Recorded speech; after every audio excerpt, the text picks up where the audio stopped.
My name is Emily Parker. I am 32 years old, and I grew up learning that being the strong one often meant being the forgotten one. I carried my sister through school, I paid bills no one thanked me for, and I convinced myself that one day my family would finally see me. But the night I came back to my parents' house in Denver, everything I thought I knew cracked wide open. From the hallway with my suitcase still by the door, I heard voices through a thin gap of light. My mother's tone was careful, my sister's laugh was eager, and together they were weaving a plan. They weren't just leaving me out of her wedding. They were discussing my fiancé as if he were theirs to use a resource for their fairy tale.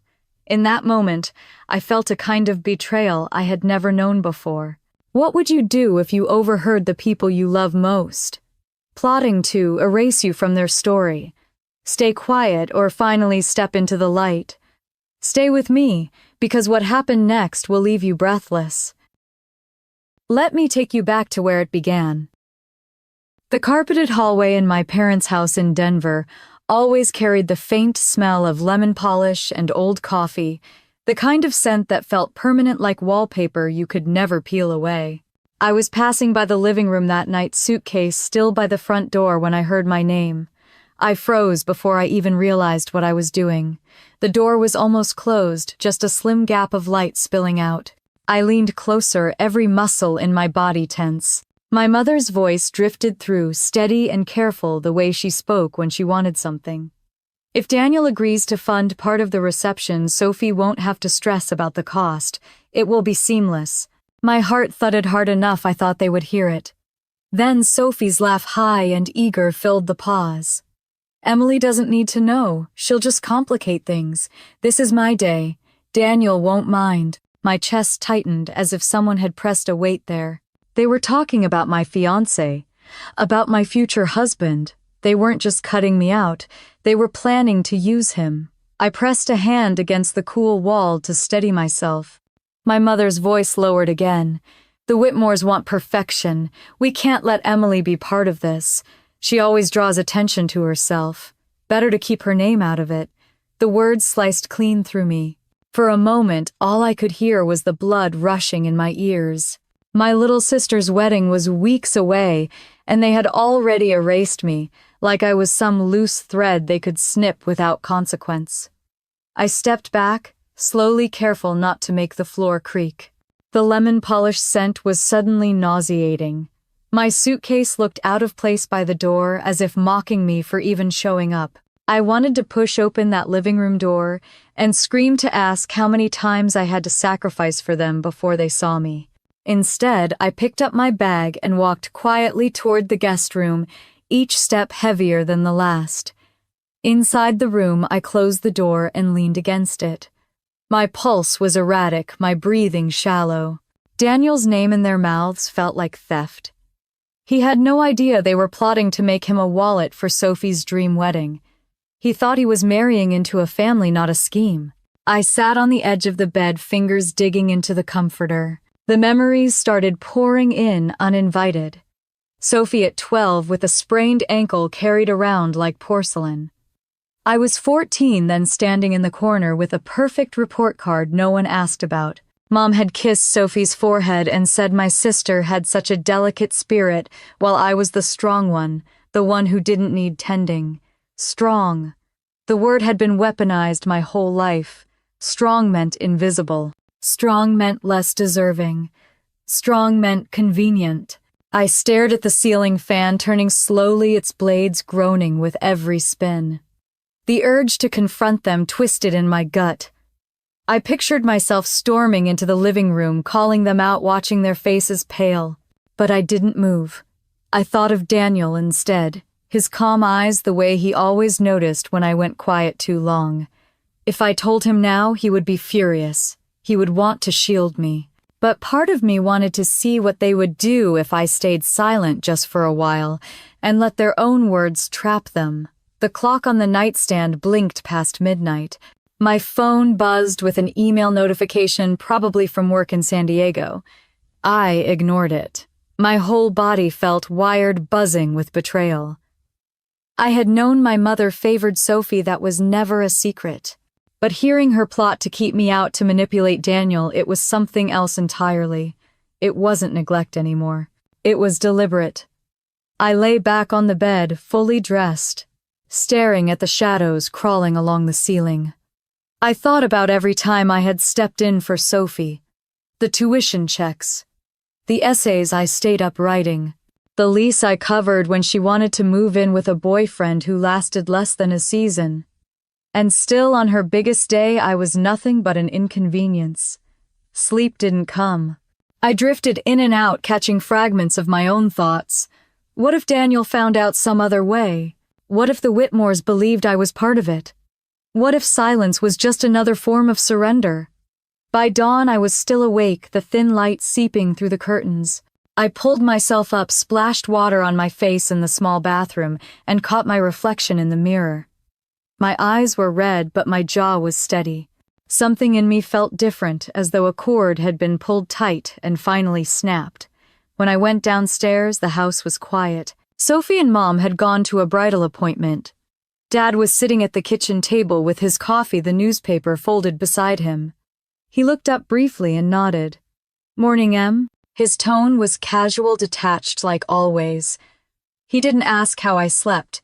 He didn't notice the tension brimming under my skin. I made coffee without a word, the clink of the mug loud in the silence. I wanted to ask if he knew, if he had been part of the whispering, but his eyes stayed on the paper as if nothing unusual had happened. Maybe he didn't know, or maybe he chose not to. I sat across from him, sipping the bitter coffee. My hands stopped shaking after a few sips. The kitchen clock ticked steadily each second, reminding me I had a choice. Stay quiet, play the part they wanted, or finally stop letting them write me out of my own life. I thought of the living room door, the sliver of light, the voices planning my erasure. I thought of Daniel's hand in mine, steady and real, and knew that silence would not save me. For the first time in years, I let myself imagine a different kind of ending, one where I didn't wait for their approval, one where their whispers no longer dictated who I was allowed to be. The coffee grew cold between us, my father still flipping the same page as though time hadn't moved. I stood, pushed the chair back gently, and walked out of the kitchen. Upstairs, my suitcase waited, still packed. I zipped it closed and set it by the door again, heart steady this time. I wasn't sure yet what I was going to do, but I knew one thing with absolute clarity. I was done pretending I hadn't heard them. And that decision, quiet as it was, felt like the beginning of something I could finally call mine. The sound of the front door shutting downstairs jolted me. Sophie's laughter trailed faintly through the walls, bright and easy, as if nothing about last night had happened. I sat on the edge of the bed with my hands pressed together, the echoes of their whispers still looping in my head. It was like a bruise under my skin sore every time I thought about it. I had lived with that bruise since I was a girl, long before Sophie's wedding, long before Daniel, long before my life had taken shape in San Diego. I remembered being 10 years old, standing in the kitchen doorway of this same house, holding up a drawing I had worked on for days. Charcoal smudged my fingers, and I had been proud of every line I managed to bring to life. Sophie was curled on the couch with a fever, and Mom sat next to her, stroking her hair with a kind of tenderness I only knew from watching. Mom never looked up. She just said, "Get your sister some ginger tea, honey." I remember lowering the drawing slowly, the pride leaking out of me like air from a balloon. I made the tea, put the drawing on the counter, and no one asked about it again. Those small things stacked up year after year. Sophie's ballet recital was a family affair. Everyone dressed up dinner afterward, flowers in her arms.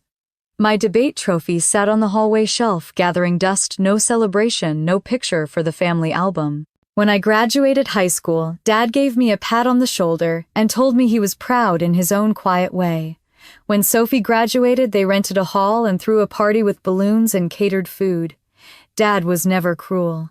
He was just absent in ways that mattered. He fixed the sink when it leaked, he kept the grass cut, he read the weather report out loud at breakfast.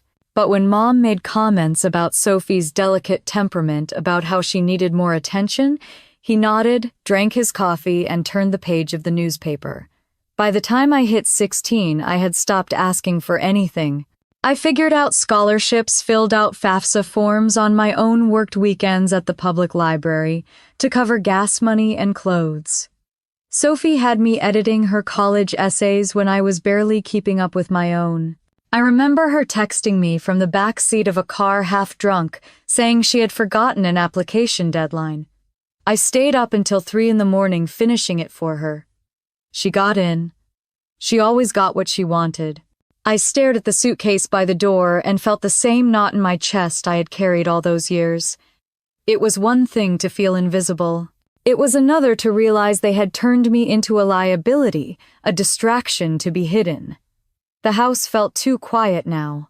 I walked down the hallway toward the kitchen, passing the photographs on the wall. There was Sophie in her tutu at 7, Sophie holding her first car keys at 16, Sophie at her college graduation. I was in some of the photos too, standing in the background, half cropped out, holding Sophie's bouquet while she smiled at the camera. I traced one frame lightly with my finger and pulled it back quickly, as if even that small touch might betray how badly it hurt. In the kitchen, the morning light made the countertops look harsh, every scratch and stain standing out. I poured another cup of coffee and sat at the table. My father's old words echoed in my mind, the ones he had said when I was applying for Duke. "You'll be fine, Em. You've always been strong." I had hated that word then, but I never argued. Being strong had become the excuse for their neglect. I took a sip of the coffee, bitter and lukewarm, and stared at the clock. My hands itched to call Daniel to spill everything, but part of me wanted to hold back. I wanted to carry this truth for a moment, on my own, to feel its weight before I shared it. The front door opened again, and Mom's voice called up the stairs, light and cheerful, asking Sophie if she wanted lunch. My jaw tightened. They had no idea I knew. They were moving forward with their plan, as if my existence had never interrupted them. I stood quickly, the chair scraping against the floor. I went back upstairs and into the guest room, shutting the door with a sharp click. My heart was racing, but my mind was strangely calm. The truth was, I had always known this moment would come, though not exactly like this. The whispers through the door were only the loudest version of what I had felt for years. I pulled open my suitcase and sat on the floor beside it. My clothes were still folded, neatly untouched from the night before. I pressed my palms against them, grounding myself. Memories flooded back again, Sophie, opening gifts at her sweet 16 party while I stood behind her chair collecting the wrapping paper, Mom snapping photo after photo of Sophie's smile while I went unnoticed. The quiet consistency of it all was the part that stung most. I closed my eyes and let the silence settle. There was a strange clarity in finally seeing things as they were, not as I had hoped they could be. My family had always chosen Sophie. They had always painted me as capable enough to be forgotten. Last night had only confirmed it with sharper edges. The air in the room felt stale. I opened the window and let in the cool Denver breeze. Outside, the street was lined with familiar houses, neighbors walking their dogs, a kid riding his bike in lazy circles.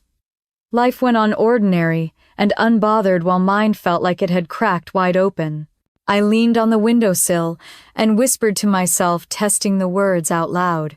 I am not invisible. The sound was small but real. From somewhere downstairs, Sophie's voice rose again, laughing with Mom about cake flavors. The sound dug under my skin, sharp and grating. I pushed the window closed and sat back down on the bed, gripping the blanket tight in my fists. The truth was undeniable now. I could keep playing my part, pretending not to notice, or I could let this be the breaking point. The clock ticked steadily beside me. Noon sun was starting to cut across the floor. I lay back slowly, staring at the ceiling fan turning in its lazy circles, and let the thought settle in me with a strange kind of peace. The choice had already been made. It was only a matter of time before I said it out loud. By the time I landed back in San Diego, my body felt like it had been running on fumes. The flight was short, but the weight of Denver clung to me, the voices through that half-open door still echoing in my head. I rolled my suitcase across the parking garage and into my car, the late afternoon sun glaring off the windshield. My inbox was already buzzing with reminders, deadlines, requests. Work never paused. Not for family, not for heartbreak. The next morning I walked into Harbor Capital Partners with my usual careful armor, a tailored navy dress and heels that made my steps sound confident even when I didn't feel it. The office smelled like burnt espresso and paper toner, the soundtrack, a mix of phone calls and tapping keyboards. I took a deep breath, ready to slip back into my role, but the unease in my chest stayed with me. At the morning meeting, I sat across from Greg, one of the senior associates who had a talent for stealing other people's ideas. We were reviewing a proposal I had spent 2 weeks perfecting. Charts, risk assessments, recommendations, every word chosen carefully. When the managing director asked for an overview, Greg cleared his throat and launched into my pitch line for line as if it had sprung from his head overnight. I felt my jaw tighten. My notes were spread open in front of me, identical to the words spilling out of his mouth. The managing director nodded along, occasionally interrupting with a question that Greg fumbled through, glancing down at the pages I had printed for him the day before. Not once did he acknowledge me. When the meeting ended, everyone stood shuffling papers, already talking about lunch. Greg clapped me on the shoulder as he passed. "Nice work on that draft, Em. We make a good team." I stared at him, the room suddenly too loud. He walked away before I could respond, leaving me holding my own stolen work in my hands. I went back to my desk, sat down heavily, and opened my email. A new message blinked at the top of the list. From Sophie. My stomach dropped before I even clicked it open. "Hey sis," she wrote, "I need a quick favor. Can you polish up my bio for the wedding program? Joanna Whitmore's people will probably see it and I want it to look professional. Thanks a million." Attached was a Word document. I opened it with trembling hands. Her bio claimed she had graduated from Greystone College in New York, a school I had never heard her mention before. It listed internships at companies I knew she had never worked for. It was dressed up, polished, and full of lies. I sat back in my chair, my pulse hammering. She wanted me to clean it up, to make it convincing. Just like the nights I had rewritten her essays, just like the mornings I had saved her from deadlines. This was different. This wasn't about helping her scrape by. This was deception meant to impress her fiancé's wealthy family. I stared at the blinking cursor on the screen, frozen. If I ignored it, she would hound me until I gave in. If I did it, I would be complicit.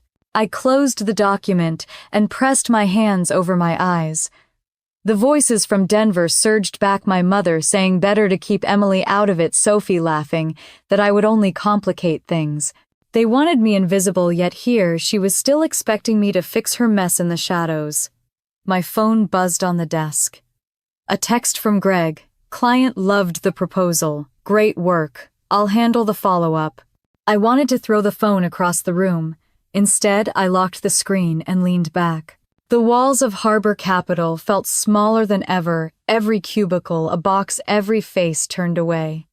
At lunch, I sat alone on the terrace with a plastic container of salad I couldn't bring myself to eat. A group of junior analysts laughed at another table, carefree, unburdened by the weight of invisibility. My hands shook as I scrolled through my phone. Sophie had posted a picture from a bridal boutique, smiling, wide veil pinned into her blonde hair. My mother stood beside her, hands clasped, eyes glowing. The caption read, "Blessed. Not one mention of me." The salad wilted in the heat, untouched. I shut the container and pushed it aside. That afternoon I forced myself through spreadsheets and calls, my voice steady even as my chest burned. By the time I packed up to leave, the office lights were dimming, the cleaning crew moving quietly between desks. I carried my laptop bag down to the parking garage, each step echoing like a reminder. In the car I pulled up Sophie's email again. The lies stared back at me. For a moment I imagined sending it straight to Joanna Whitmore, exposing Sophie for exactly who she was. But my fingers didn't move. Not yet. The city outside my windshield blurred into streaks of red and white lights. I drove home in silence, the air thick with everything I hadn't said. When I unlocked the door to my apartment, the quiet hit me like a wave. I dropped my bag on the couch and sank down beside it. My laptop sat heavy in my lap as I opened Sophie's file once more. The cursor blinked, waiting. I didn't type a word. I shut the computer, leaned back, and closed my eyes. I knew then that something had to give, either at work, at home, or both. Because if I kept swallowing their thefts and lies, there would be nothing left of me at all. Saturday afternoon found me sitting at a corner table in a small cafe in La Jolla, staring at a half-empty cup of chai I had forgotten to drink. The walls were lined with photographs of surfers and sunsets, but I barely saw them. My mind was still tangled in Sophie's email, the fake college, the fabricated jobs, the way she had dropped it on me, like I was still her safety net. When Alyssa walked in, the room shifted. She always carried herself like she knew exactly who she was, dark hair tied back in a messy bun, sunglasses pushed up onto her head, and a tote bag slung carelessly over her shoulder. She spotted me immediately and crossed the cafe with quick steps. "You look like someone set your house on fire," she said, as she slid into the chair across from me. I let out a shaky laugh. "Close enough." She studied me, her sharp eyes narrowing. "Spill it."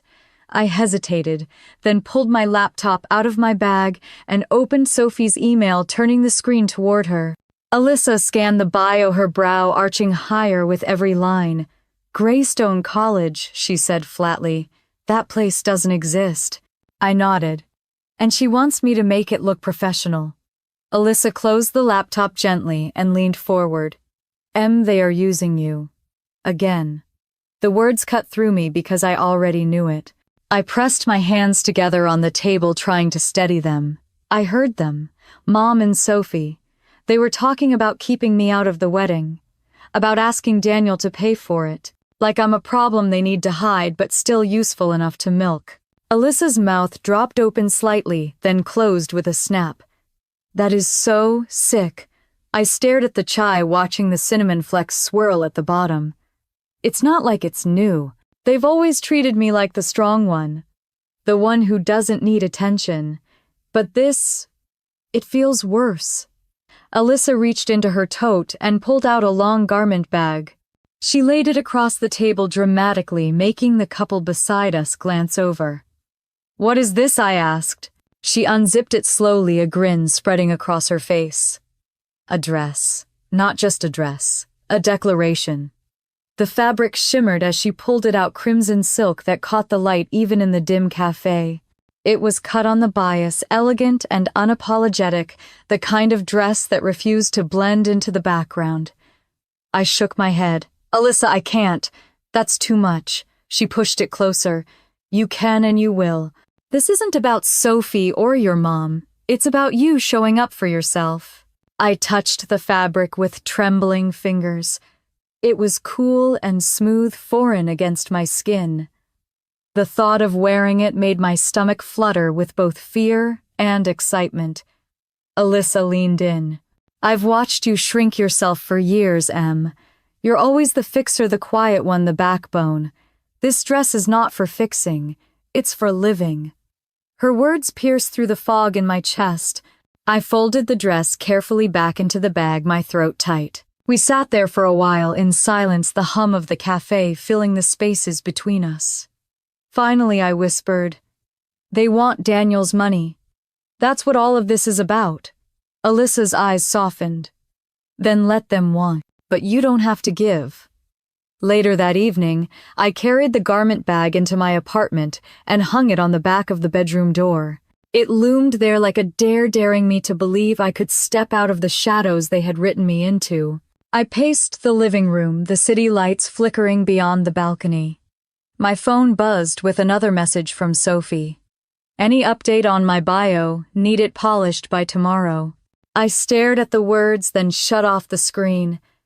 The red dress was still there when I crawled into bed, glowing faintly in the dim light, a reminder that maybe it was time to stop being the strong one who carried everyone else. Maybe it was time to carry myself.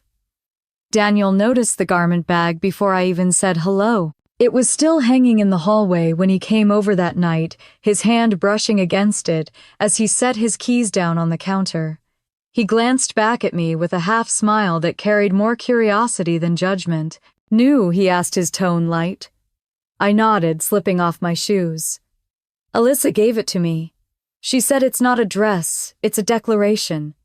He chuckled softly, loosening the cuffs of his shirt. That sounds like her. Are you going to wear it? I hesitated, then shrugged. I don't know. It feels too bold. Daniel crossed the room and touched my arm, his expression calm but serious. Emily, you don't need anyone's permission to take up space. Not mine, not theirs. The words sank into me heavier than he probably meant them to. I wanted to tell him about Denver, about the whispers through the door, but the lump in my throat stopped me. Instead, I busied myself with pouring us both a glass of wine. He waited patient, as always, letting me find the words in my own time. Finally, I said quietly, "They want you to pay for Sophie's wedding." His hand stilled on the stem of the glass. Who told you that? I looked at him, my chest tightening.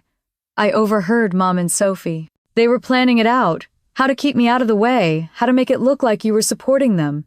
They don't want me there, Daniel. They just want your money. He set the glass down untouched. His jaw flexed, but his voice stayed steady. That explains a lot. My eyes widened. What do you mean? He leaned back against the counter, crossing his arms. A few weeks ago, your mom asked me to look at a contract for the venue. She said it was just to double-check the numbers. I skimmed it, nothing stood out at the time, but now... The room tilted slightly around me. You didn't think to tell me I didn't want to worry you, he admitted. But hearing this from you now, it's clear. They're trying to use us. A bitter laugh escaped my throat. Not us, just you. I'm nothing but an inconvenience. Daniel stepped closer, his voice firm. Don't say that. You are the reason I'm here, not them. My chest ached with the weight of it all. I had expected anger from him, maybe even disbelief, but not this steady certainty. He reached for my hand and held it, grounding me. I don't care about their wedding, he said. I care about you. And if they can't see your worth, that's their blindness, not yours. Tears burned the edges of my eyes, but I blinked them back. You make it sound so simple. It is simple. You've spent your whole life shrinking for them. Stop. I searched his face, looking for any flicker of doubt, but found none. For the first time in days, maybe years, I felt like I wasn't carrying this weight alone. We ate dinner quietly, the city buzzing outside the windows, the tension between us softer now. Later, as we sat on the couch, Daniel spoke again, his voice low. You know what I want, Emily, what? A life where you don't have to prove yourself every day. Where you're not apologizing for being seen. The room went still. I knew he meant it, and I knew he was asking more than the words suggested. I whispered, and if my family never accepts me, then we build a life where their acceptance isn't necessary. The silence after that wasn't heavy. It was alive, humming with something new. I looked over at the garment bag hanging in the hall, the red silk folded inside, and for the first time I wondered if Alyssa was right. Maybe it wasn't just a dress. Maybe it was a beginning. Daniel leaned his head back against the couch, eyes half closed, and I sat beside him listening to the faint hum of the refrigerator and the distant traffic. My phone buzzed on the table. Another message from Sophie. Did you fix my bio? Yet I turned it face down without opening it. The night stretched out in front of us, quiet and fragile, and I let myself breathe. For once I didn't feel invisible. I felt chosen. Sunday morning sunlight poured into my apartment, bouncing off the glass table where my phone kept buzzing with notifications. I had ignored Sophie's texts the night before, but the pull of curiosity was stronger than my resolve. With a sigh, I opened Instagram and scrolled. The first photo that appeared made my breath catch. It was my mother and Sophie at a bridal boutique in Nashville, Sophie beaming in a strapless white gown with lace sleeves, Mom clasping her hands as if she were witnessing a miracle. The caption read, "A dream made real," with the hashtag blessed. I stared at the photo, my thumb frozen on the screen. But what unsettled me most was the comment pinned at the top. Thank you to Daniel Brooks for being such a generous supporter of Sophie's big day. The words blurred. They were not only using Daniel's name, they were broadcasting it publicly, bragging to the world as if he were funding her wedding. My stomach flipped, nausea crawling up my throat. I scrolled through the comments. Guests chimed in with "Congratulations, lucky girl." What a perfect match. Not one person asked where I was. I set the phone down and pressed my palms against my face, trying to steady myself. Daniel was still asleep in the bedroom, his slow breathing a faint rhythm in the quiet. I wanted to storm into the boutique, rip the phone out of Sophie's hands, and make her delete every lie. Instead, I sat there paralyzed, staring at my own reflection in the darkened screen. My phone buzzed again. A new message from Sophie. "Did you see the post? Isn't it amazing? Everyone's talking about how perfect it all looks. Can you send me the bio today?" My chest tightened, a sharp ache that spread to my shoulders. I typed a response and erased it 3 times. Finally, I wrote, "Sophie, you need to stop using Daniel's name. That is not your right." Her reply came fast. "Don't be dramatic. It's not a big deal. He won't care. This is about family, not ownership." Family. The word cut deeper than the rest. I could practically hear her smug voice through the screen, dismissing me the way she always had. I stood abruptly, the chair scraping against the floor, and went to the balcony. The ocean air carried a cool breeze, but it did nothing to ease the fire inside me. I wanted to scream. Instead, I clutched the railing until my knuckles went white. Behind me, I heard Daniel stirring. A moment later, he stepped onto the balcony, hair tousled, still half asleep. "Morning," he murmured, wrapping an arm around my waist. I stiffened. "Daniel, they're posting about you." He blinked awake, frowning. "Posting what?" I grabbed my phone and showed him the photo and the caption. His eyes narrowed as he read. The muscles in his jaw tensed, but his voice stayed even. "They really think they can get away with this," I whispered. "They don't even care if I see it. It's like I don't exist to them." Daniel turned to me fully, his hands firm on my shoulders. "You exist to me, and they won't get away with this forever." The certainty in his tone steadied me for a moment, but when he walked back inside, I lingered on the balcony. The city stretched out before me. The photo was already climbing in likes, spreading, further cementing their version of reality. Later that day, I sat with my laptop open, Sophie's fake bio still on the screen. I thought about all the times I had rescued her before patching over her mistakes so no one would see the cracks. Every keystroke I might add now would be a choice to keep enabling her. The email alert chimed again. Another message from Sophie. "Don't forget, the Whitmores will be reading this. Make it good." I closed the laptop slowly, my hands trembling. By evening, Alyssa called. Her voice came through the speakers, sharp and concerned. "I saw the post, Em. Are you okay?" I swallowed hard. "Not really." "You can't let them do this. It's fraud, plain and simple." "I know," I whispered. "But if I push back now, they'll twist it. They'll say I'm jealous or bitter or trying to ruin Sophie's big moment." Alyssa was quiet for a beat, then said, "So let them. The truth always finds its way out." After the call ended, I sat in the dark living room, staring at the dress bag hanging on the door. The red silk inside seemed to glow faintly, a reminder of a choice I hadn't yet made. I could feel the storm gathering, the lies growing bigger, the threads pulling tighter.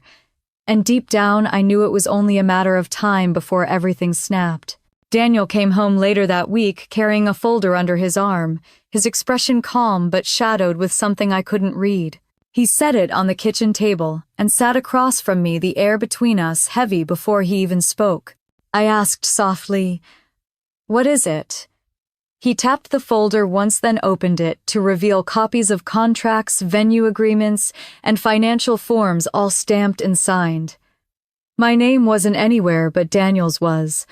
At the bottom of one page, his signature had been traced in a sloppy imitation. My stomach dropped. "That's not yours." "No," he said evenly. "It's not." I picked up the paper, my fingers trembling. The loops and lines were close, but they weren't his.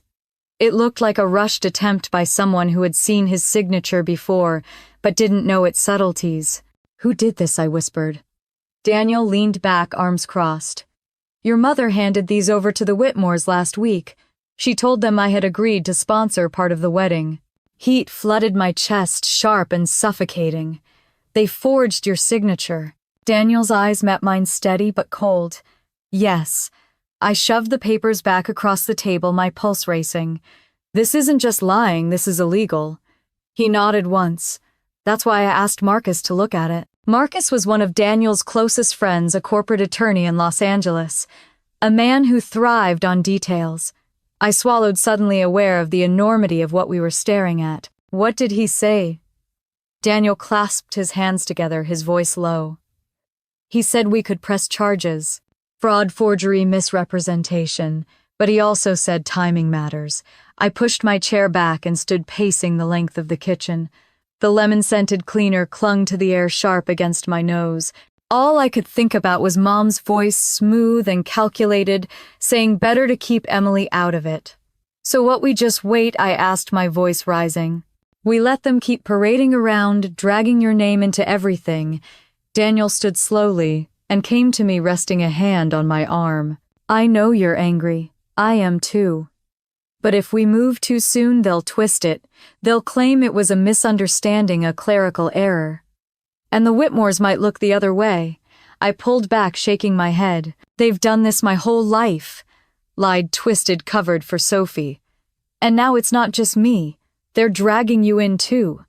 Daniel's voice hardened. "And that is exactly why we won't let them get away with it." I sank into the couch, burying my face in my hands. Every nerve in me was buzzing, the betrayal sharper than anything before. It wasn't only erasure anymore, it was theft. Daniel sat beside me, quiet for a moment. Then he said, "Marcus suggested we gather everything. Emails, messages, posts. Build a record. When it's time, we show the Whitmores the truth." I looked at him, the steadiness in his eyes anchoring me, even as the ground beneath me tilted. "And if my family denies it, then the documents speak louder than their lies." I exhaled slowly, trying to catch my breath.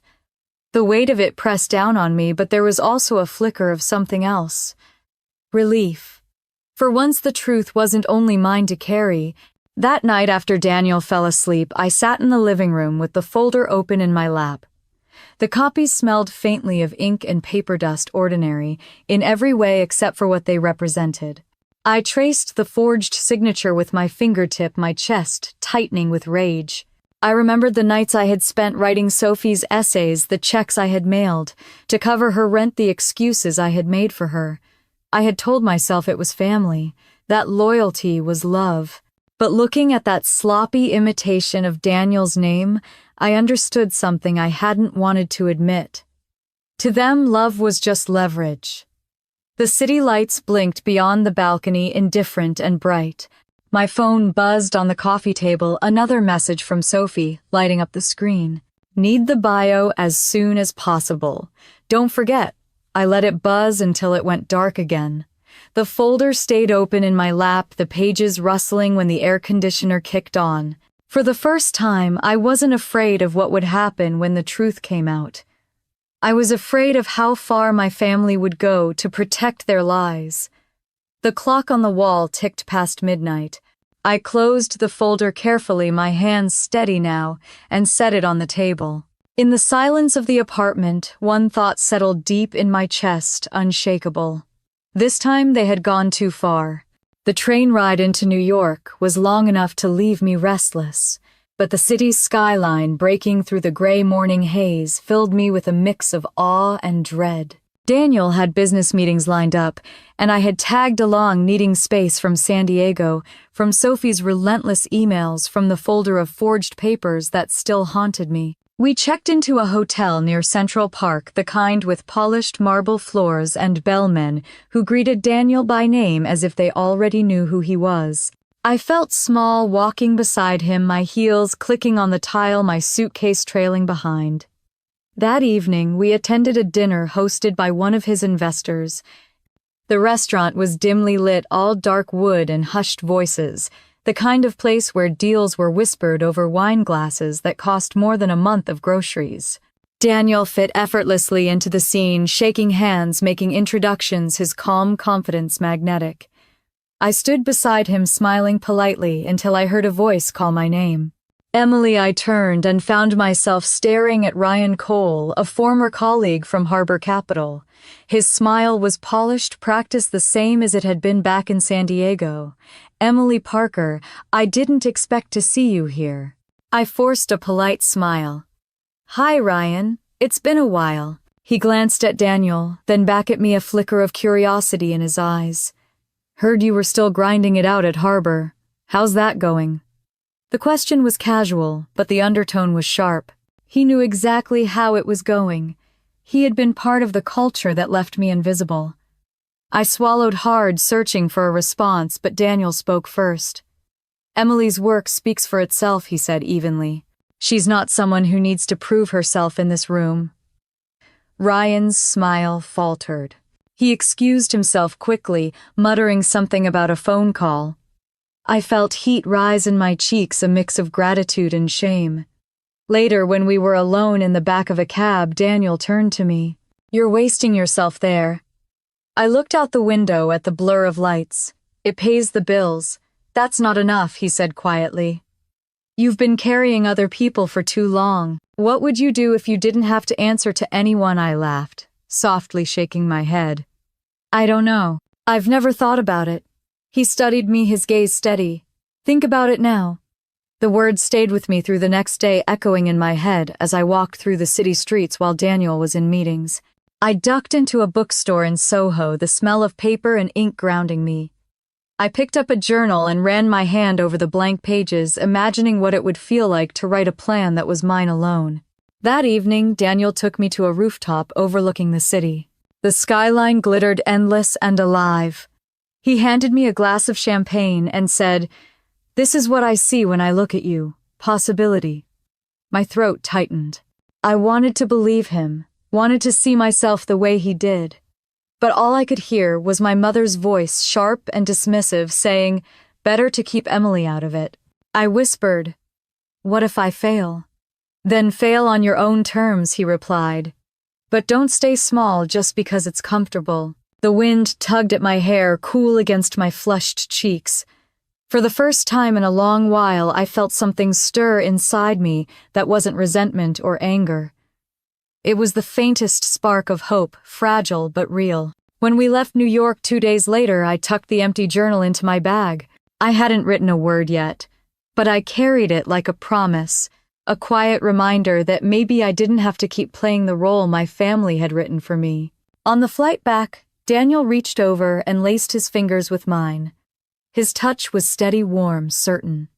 I stared out at the clouds drifting past and let myself wonder if it was finally time to step out of the shadows. Back in San Diego, the air felt heavier than when I had left, as if the city itself carried the weight of everything I had overheard behind that bedroom door. I returned to my condo, dropped my bags by the couch, and sat in silence, letting the stillness wrap around me. For days I'd replayed the words my mother whispered to Sophie, their laughter echoing in my ears. I had thought the anger might fade with distance, but instead it sharpened, cutting through every distraction. Daniel noticed immediately. "You're somewhere else," he said one evening as he poured me a glass of wine. I shook my head, tracing the rim of the glass with my finger. I just can't stop hearing them. The way they planned everything, like I was nothing. The way they said you'd bankroll it if they played their cards right. Daniel set the bottle down and looked at me. "Then make sure they learn you are not their safety net." The firmness in his tone startled me, but it settled into my bones like a truth I could no longer ignore. A week later, I was back at Harbor Capital. The office smelled of burnt coffee and recycled air, and the fluorescent lights buzzed faintly overhead. I sat at my desk, staring at the numbers on the screen, my mind blank. Across the room, my manager Frank leaned back in his chair, laughing too loudly at some joke on the phone. He hadn't spoken to me directly in days, except to dump work on my desk with a clipped reminder that it was due by noon. That morning he dropped another stack of reports beside me without looking up. "These by Friday," he said flatly. I stared at the papers, then back at him. "Frank," I said, my voice steady, "I need to talk to you." He glanced up annoyed. "Make it quick." I took a deep breath. "I'm not going to keep cleaning up for you. I've covered your mistakes more times than I can count, and I've had enough." His smirk faltered, replaced by a flash of irritation. "Careful, Emily. That sounds a lot like insubordination." "No," I said, "it sounds like resignation." The silence that followed felt like the air had been sucked out of the room. Frank blinked, then laughed, but it rang hollow. "You're bluffing." I stood, collected my bag, and looked him straight in the eye. "Watch me." I walked out without looking back, my heart pounding but lighter than it had felt in years. Daniel was waiting for me at a cafe downtown. When I told him what I had done, he didn't look shocked. He smiled, slow and deliberate. "About time," he said. But underneath the relief, fear curled in my chest. "What now?" He reached across the table, taking my hand in his. "Now, you build something for yourself." The words scared me as much as they excited me. That night, I opened the journal I had bought in New York. For the first time, I began to write. Ideas poured out of me, scribbled plans, fragments of what a consulting business could look like. A place where I didn't have to fight to be seen. While I worked, my phone buzzed with a string of messages from Sophie. Venue tours today, cake tasting tomorrow. She sent photos of chandeliers, floral arrangements, a cake taller than me. Each image was like a knife twist, proof that her dream wedding was moving forward without a hitch, funded by my parents, and with the expectation that Daniel would eventually foot the rest. I didn't reply. Instead, I posted a single photo on social media taken by Daniel in New York. Me on the rooftop, the skyline behind me, champagne glass in hand. The caption read, "Only starting something new." By the next morning, my inbox was full. Old colleagues reached out, strangers messaged, women asking if I offered mentoring or consulting. It wasn't a business yet, but it was a spark, and the spark was enough to begin. Meanwhile, word spread faster than I anticipated. A cousin I hadn't spoken to in years texted me. "Just saw your post. So proud of you." Did Sophie know? I didn't answer, but I knew she had seen it. Sophie always saw everything. 2 nights later, my phone rang. It was my mother. I hesitated before picking up. "Emily," she said, her voice brisk, "I heard you quit your job." I leaned against the counter, staring at the city lights through my window. "That's right. And what exactly are you planning to do now? Build something of my own?" She scoffed. "Don't be ridiculous. Stability is everything. You think Daniel is going to take care of you forever." My chest tightened, but I kept my voice calm. "I don't need him to take care of me." Her silence was sharp, then she said coldly, "You're making a mistake." "No," I said. "I'm finally making a choice." She hung up without another word. I stood there, phone still in my hand, the silence pressing in. For the first time, I didn't feel the urge to call back, to explain, to beg for understanding. I let the silence stand. Later that week, Daniel suggested a trip. "Hawaii, just the two of us. You need air," he said, "real air. Somewhere far from all of this." I wanted to argue, to say I had too much to figure out, but when I looked at him, I realized he was right. The thought of leaving behind the weight of San Diego, even for a little while, felt like a lifeline. We booked the flights. I packed light, slipping the journal into my bag, the pages already filled with beginnings. On the night before we left, I sat on my balcony, the city glowing beneath me. My phone buzzed again, another message from Sophie. This time, it was a video of her in a glittering dress, twirling under the lights of a ballroom. She wrote, "Can't wait for you to see it all come together." I didn't reply. I closed my phone, set it aside, and let the night air wash over me. I didn't know what Hawaii would bring, but I knew one thing for certain. I was done playing the part they had written for me. This time, the story would be mine. The first morning in Maui felt unreal, as if the ocean had swallowed all the noise that used to follow me everywhere.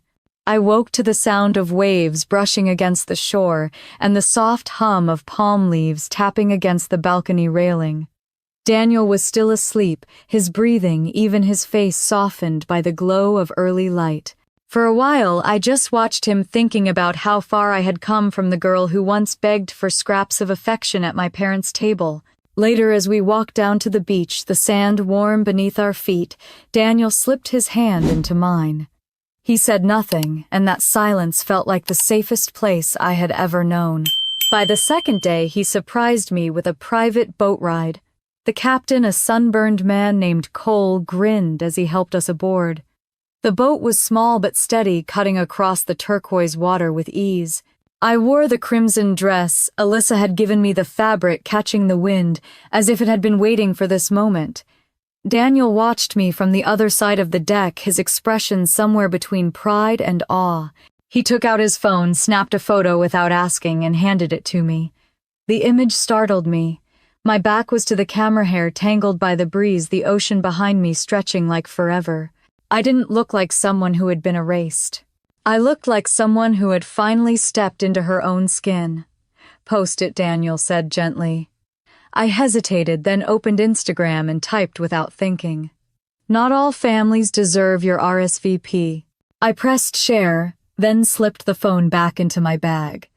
The rest of the afternoon, we drifted across the water sipping wine. Cole had packed diving into the ocean when the sun grew too hot. For a while, I forgot everything. The wedding, the whispers behind the door, the years of being overlooked. All of it blurred into the salt air and the rhythm of the waves. But by the time we returned to the villa, my phone was buzzing nonstop. Notifications stacked one after another, likes, comments, messages from people I hadn't spoken to in years. I ignored them until one caught my eye. It was from my cousin Laura. "Did you mean to do this?" she wrote. I frowned, opened the thread, and saw a screenshot of my post shared in a private Facebook group. Someone had tagged Joanna Whitford, Thomas's mother. My stomach tightened. Joanna was the type of woman who valued control more than anything else. My caption had found its way into her world, and I knew she wouldn't ignore it. Daniel noticed the change in my face. What happened? I showed him the message. He read it slowly, then set the phone down on the table. "It begins," he said. I wanted to argue, to pretend it was nothing, but deep down I knew better. By the next morning, the ripple had grown into something bigger. My aunt texted me from Texas, "Honey, I don't know what's going on, but people are talking. Stay strong." I scrolled further, finding more messages, some from friends, some from strangers. A few were supportive, others curious, and a handful edged into pity. But the one that stayed with me was from an old coworker. She wrote, "They see you now." Later that afternoon, Daniel and I sat on the terrace overlooking the sea. He poured 2 glasses of wine and slid one toward me. "Any regrets?" he asked. "Only that I waited this long," I said quietly. We clinked our glasses and let the silence stretch between us. Meanwhile, in Dallas, things were unraveling faster than I could have imagined. Joanna had already called in her assistant, ordered background checks, and begun digging into Sophie's resume. She discovered the lies about Greystone College, the fabricated internships, the carefully constructed image Sophie had fed her. It was only a matter of time before she acted. I didn't know any of that yet, not in detail, but I could feel the shift in the air. Sophie stopped posting her wedding updates. My mother's silence grew heavier. Even my father, who rarely reached out, sent me a short text. "Call your mother. She's upset. I didn't call." Instead, I walked down to the beach at dusk, the tide pulling against my ankles, and let myself imagine what would happen when the truth finally caught up to them. For years, I had carried their weight funded. Their choices stayed silent so they could shine.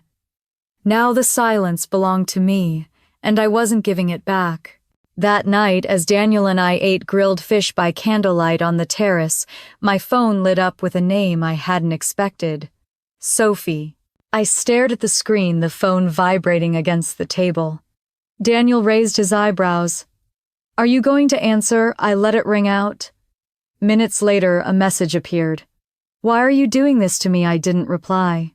I set the phone face down and took another sip of wine. Daniel reached across the table, brushing his fingers against mine. You don't owe her anything. I nodded, though part of me still ached with old habits, that instinct to explain, to fix, to soothe. But I didn't move. The wind picked up, carrying the scent of salt and hibiscus through the open doors. For the first time in years, I felt no rush to respond, no need to apologize for existing. The next morning, the first headline appeared. It wasn't about me directly, but about the Whitford family. Rumors of a cancelled reception, whispers of last-minute changes, speculation about the bride's background. My post had been the spark, but the fire was catching everywhere. I sat on the balcony, with my coffee, scrolling through the news, heart pounding. This was only the beginning. By the time Joanna Whitford made her decision, the wedding day had already begun. In Nashville, sunlight streamed through the tall windows of the venue, glinting off crystal chandeliers and rows of perfectly aligned chairs. Caterers bustled, photographers adjusted their lenses, and Sophie was upstairs in a robe with a glass of champagne in her hand, convinced everything was about to unfold as perfectly as she had dreamed. But downstairs, Joanna spoke to the planner with a voice like steel. "Cancel the reception," she said. "Cut it down to immediate family only. Send the staff home once the ceremony is done." The planner blinked, stammering, but Joanna's stare left no room for negotiation. Within an hour, the ballroom, meant for 300, stood half dark. The floral wall dismantled, the band packing up their instruments without ever playing a note.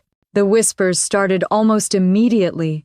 Vendors murmuring into phones, cousins texting one another, guests asking why their travel arrangements had suddenly been altered. Sophie had no idea yet.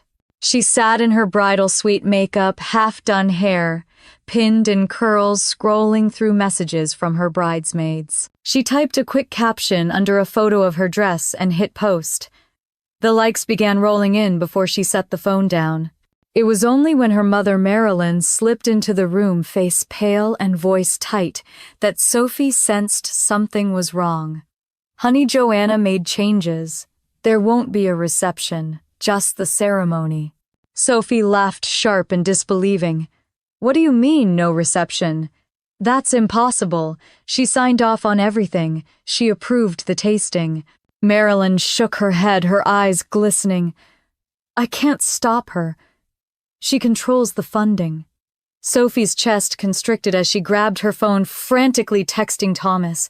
"What's going on? Why aren't you saying anything?" he replied minutes later, short and cool. "Mom found out things you didn't tell me. We'll talk later." Her throat closed as she read the words mascara, smudging at the corners of her eyes. She tried calling him, but it went to voicemail. Her bridesmaids hovered, whispering, exchanging glances. For the first time, Sophie's perfect picture cracked. Meanwhile, I was half a world away, sitting at a cafe in Maui, the sea breeze brushing across my shoulders.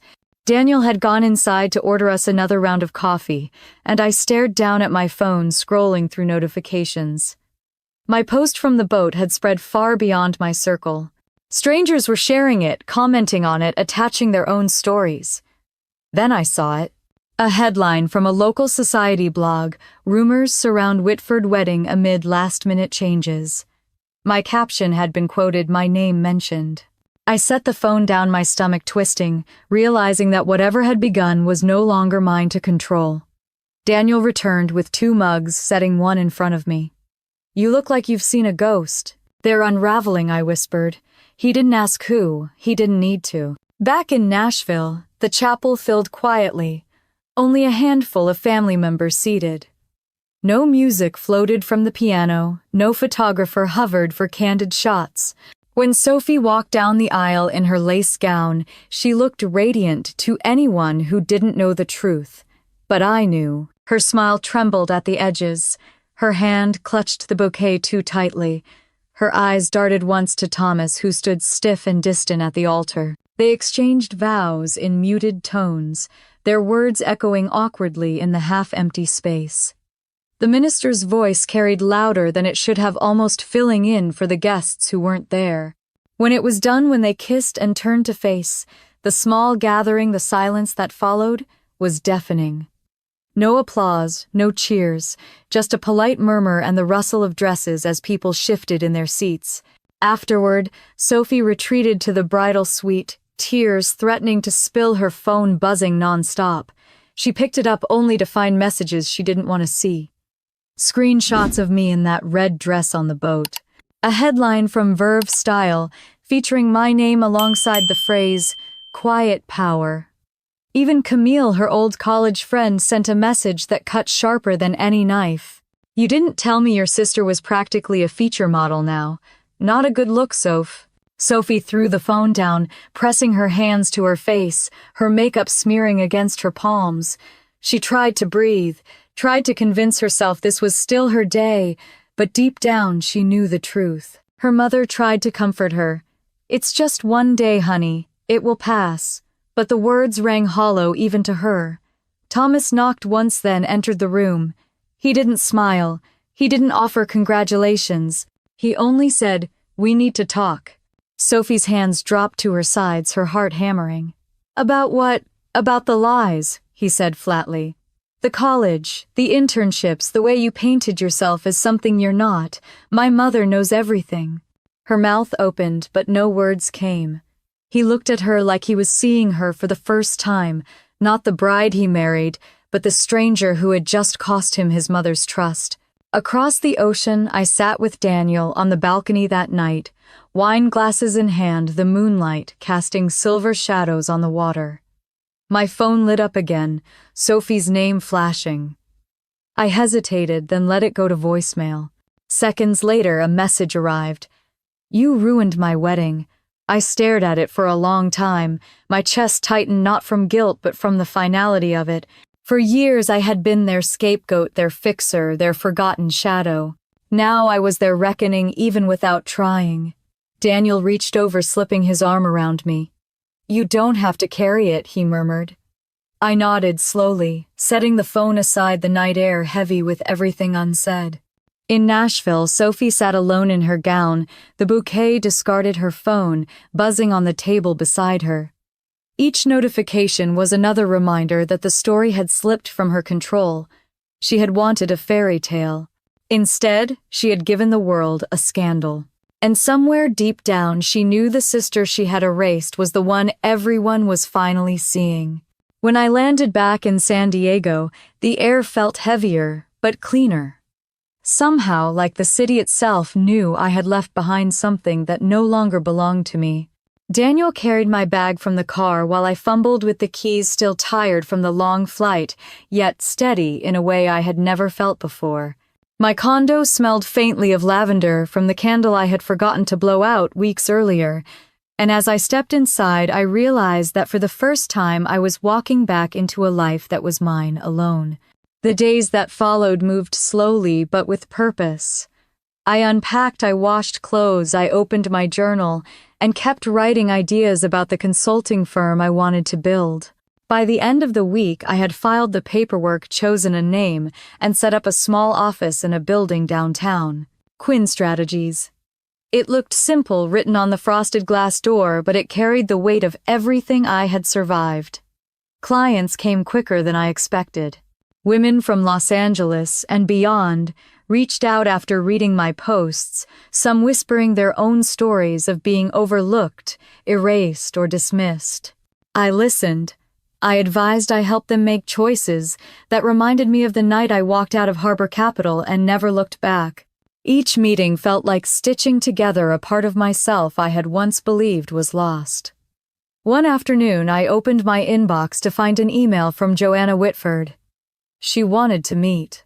My chest tightened as I read her words, polite but deliberate.